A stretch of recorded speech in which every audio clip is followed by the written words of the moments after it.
Halo teman-teman, kita ketemu di modul tentang overview dari digital marketing.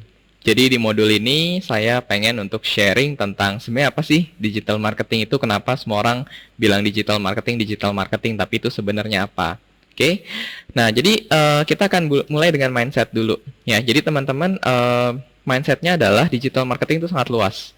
Jadi ada platform Facebook, Instagram, ada Google, ada kita bicara website, email marketing, YouTube, TikTok, dan lain-lainnya. Nah, jadi teman-teman mindset yang penting adalah teman-teman coba pilih satu atau dua platform dulu untuk belajar. Karena penyakit nomor satu ketika orang belajar digital marketing adalah overload informasi. Jadi informasinya terlalu banyak, jadinya mereka jadi bingung.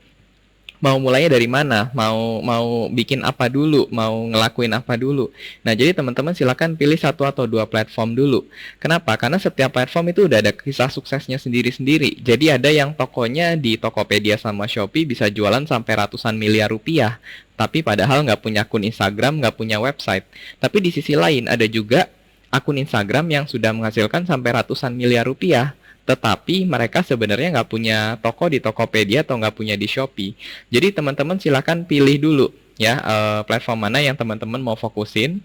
Kemudian mindsetnya adalah feedback positif. Jadi ketika kita belajar, kita akan praktek, lalu kita akan ada pertanyaan, kita tanya. Setelah kita tanya, nanti teman-teman belajar lagi, praktek lagi, tanya. Jadi nanti akan jadi feedback positif, bukannya kita cuma belajar sekali, terus habis itu kita praktek terus udah. Ya, karena kita pengen makin lama kita akan makin hebat dalam bidang digital marketing. Nah, lalu selanjutnya juga ada namanya Pareto Principle ya, berhubungan juga dengan mindset yang pertama.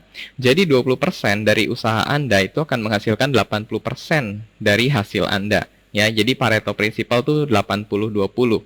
Jadi artinya kita nggak perlu belajar semua, karena kalau kita bicara channel, tadi ada Facebook, Instagram, ada Google sama YouTube, ada email marketing, belum bicara website, ya kan, belum bicara marketplace, ada Tokopedia, Shopee, Lazada, belum ada JDID, Bukalapak, itu semua bisa dipelajari.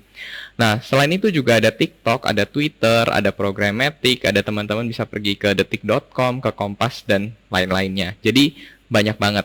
Ya, jadi intinya adalah teman-teman nanti pilih ya, pilih mana yang teman-teman pengen fokusin, dan semua ini nanti akan ada di Pakar Digital Marketing Academy. Jadi teman-teman tinggal pilih aja mau mulai belajar dari mana ya. Dan juga untuk teman-teman yang datang dari misalkan bisnisnya di bidang F&B, saya bingung mau belajar yang mana dulu ya. Nah, itu nanti di setiap modul itu nanti ada ya. Jadi kita ada untuk setiap tipe bisnis, misalkan bisnis F&B atau bisnisnya itu adalah B2B, atau bisnisnya retail, atau bisnisnya fashion, atau bisnisnya apa, itu nanti kita punya modulnya sendiri-sendiri. Jadi teman-teman kalau bingung mau mulai dari mana, silakan bisa ikuti.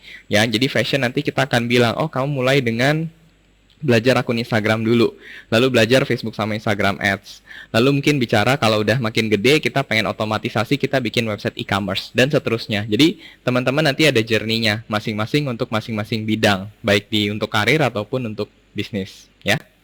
Nah, digital marketing channels, kalau kita bicara Paretonya, 20-80-nya, 20% digital marketing channels yang ada di Indonesia itu menguasai mungkin hampir 95%. Ya, yaitu adalah keluarganya Google, keluarganya Facebook, Instagram, sama keluarganya Marketplace. Ya, jadi ini yang logo-logonya ada di slide Anda di layar. Ya, itu yang nanti akan kita pelajari pertama kali di Digital Marketing Academy ini. Oke, lalu teman-teman juga jangan termakan sama hype. Ya, jangan termakan sama hype, satu, sama yang kedua juga nggak usah ada namanya fear of missing out. Jadi nggak usah ada takut ketinggalan. Jadi misalkan saya nggak bikin akun TikTok gimana ya? Padahal misalkan jualannya adalah jualan properti, yang jualan properti yang mahal, yang misalkan 5M gitu, dimana mayoritas di TikTok itu masih anak muda, dimana mereka mungkin belum punya tabungan sebesar 5 miliar. Ya, tapi mungkin target pasar Anda lebih yang umurnya 40 tahun ke atas misalkan. Ya, jadi teman-teman kita harus jeli juga ya. Memang benar kalau kita jadi first mover di suatu platform itu akan sangat advantage-nya akan sangat besar. Cuman kita lihat juga apakah ini cocok untuk bisnis kita atau enggak. Ya, contohnya misalkan kalau kita jualannya mesin pembuat es batu, ya itu cocoknya di Google, bukan di Facebook, Instagram. Tapi kalau teman-teman bisnisnya fashion, itu cocoknya pertama kali mulai dari Facebook, Instagram. Jadi sesuaikan dengan bisnis teman-teman. Nggak usah termakan dengan hype. Facebook, Instagram bagus. Google bagus. SEO bagus. Bikin website bagus.